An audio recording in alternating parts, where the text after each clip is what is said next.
Hey guys, it's Magic here. 2020 is coming to a close, so there are a couple of videos I was wanting to do. I just keep for putting it off.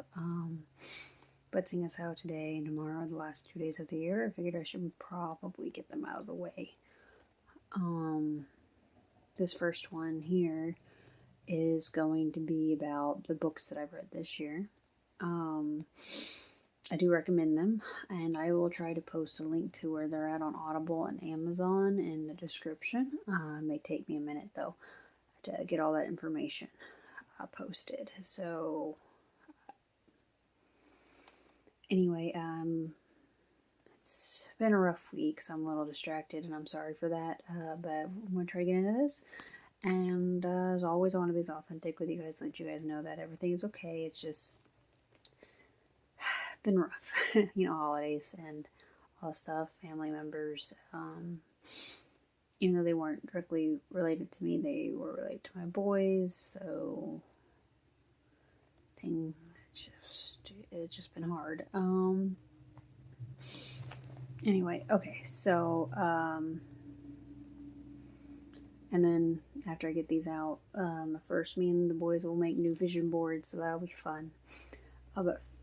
So this one, like I said, it's going to be about the books I've read this year. The first two books I read this year were both parenting books. One was called How to Talk So Little Kids Will Listen. It was for ages 2 to 7. I have a 6-year-old, and I was pregnant, or no. This was directly after I had the baby. I started it while I was pregnant, but I didn't finish it until I think after I had him. And so, he's 1 now, so I guess it'll come in handy as my oldest transitions into not being that he'll be transferring into that age group.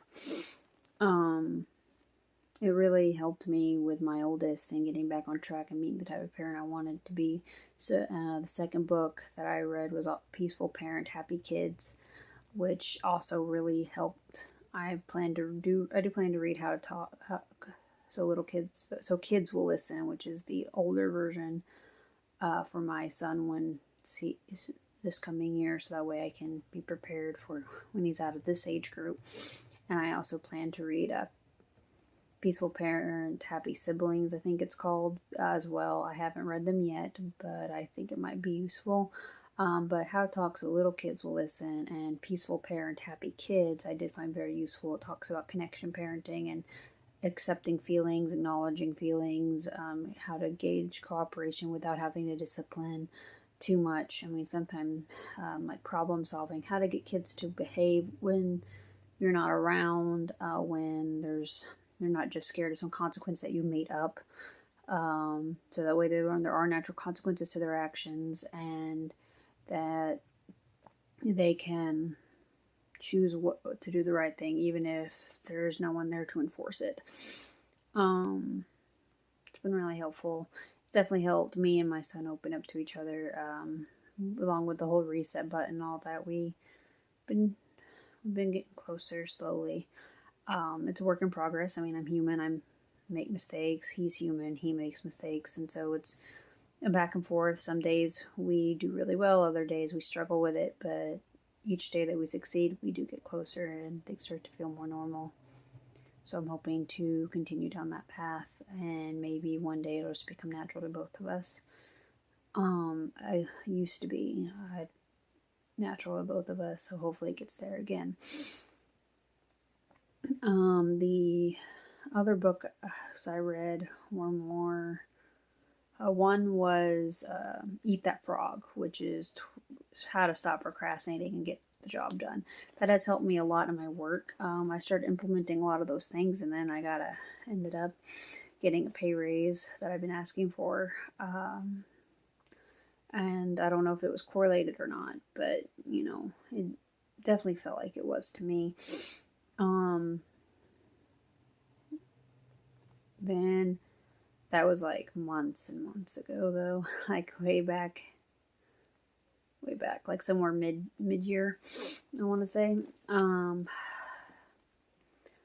It also helped me finish writing my book that I wrote.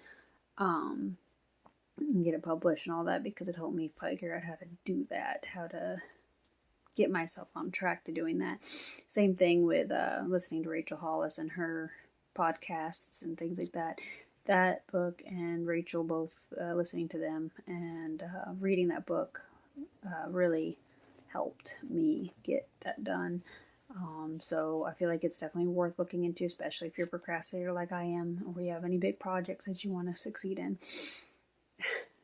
Although I will never get that image of someone eating a frog out of my head ever. It's just there now. So the next few books I read were because I started High Performance Habits, but I'm only doing one section at a time. I took the high performance test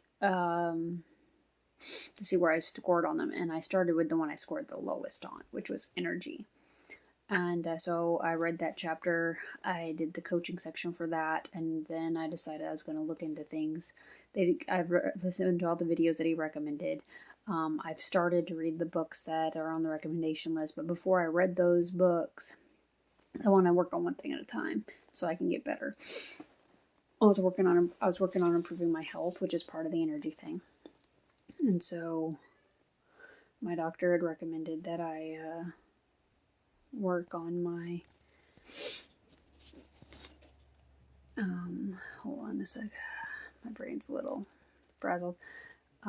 My doctor had recommended that I work on my health and my nutrition while we try to take my meds so we can get some better lab work done.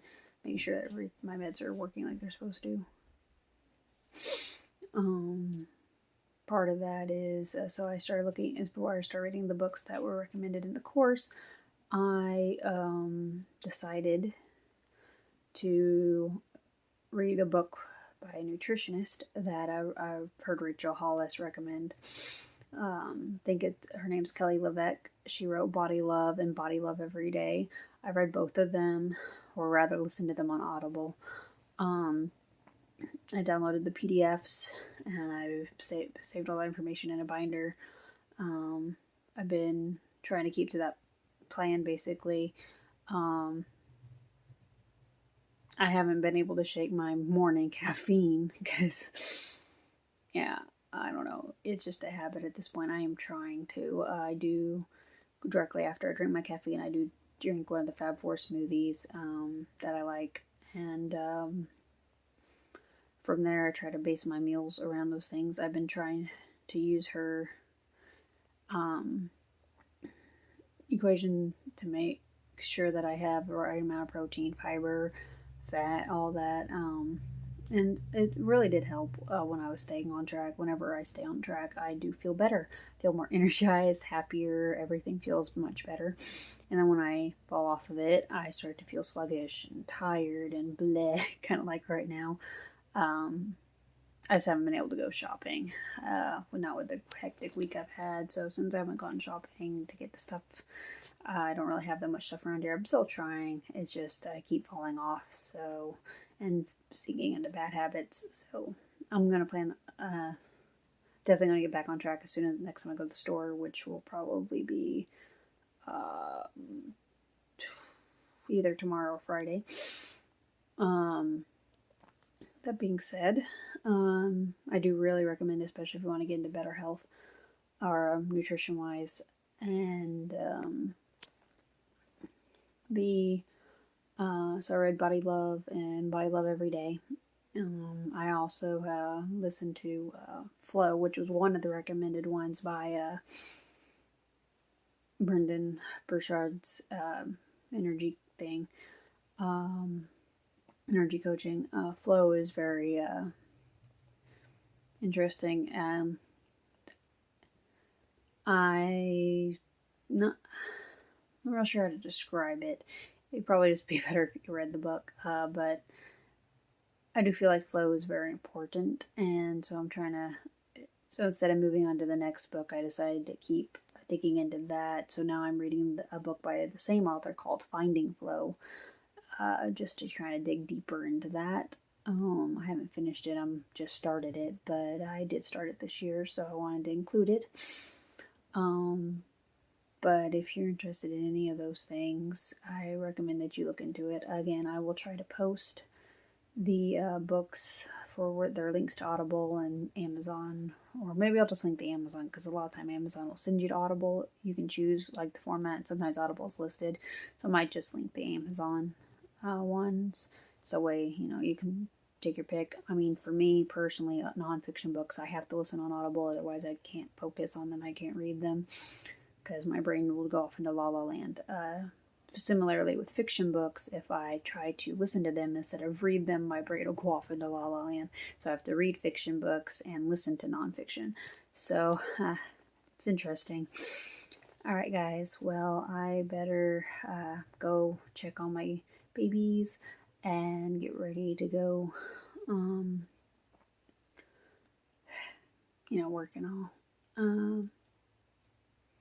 Thank you guys for being here and for listening, and I appreciate y'all. I remember that love always wins, and hope to catch y'all in the next one. Thank you for your support. Just go out and spread the love, okay, guys?